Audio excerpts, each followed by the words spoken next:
Hello বন্ধুরা, তোমরা সবাই কেমন আছো? আজকে আমি বানাবো সোয়াবিনের কাটলেট। তো চলো, প্রথমে সোয়াবিনটা সিদ্ধ করে নেব।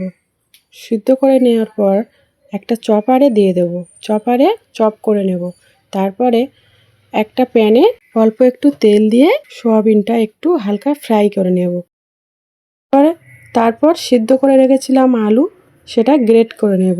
তারপর আলু আর সোয়াবিনটা একটা পাত্রে নিয়ে নেব। তারপর দিয়ে দেব কাঁচা লঙ্কা কুচি, দিয়ে দেব ধনে গুঁড়ো, দিয়ে দেব স্বাদ মতো লবণ, তারপর দিয়ে দেব জিরে মরিচ গুঁড়ো, তারপরে দিয়ে দেব ধনে পাতা কুচি, দিয়ে একসঙ্গে ভালো করে মেখে নেব। তারপরে গোল গোল করে চ্যাপটা চ্যাপটা করে নেব। নিয়ে একটা ফ্রাই প্যানে অল্প একটু তেল দেব, দিয়ে ফ্রাই প্যানে দিয়ে লো ফ্লেমে হালকা হালকা করে এপিট ওপিট করে ভেজে তুলে নেব।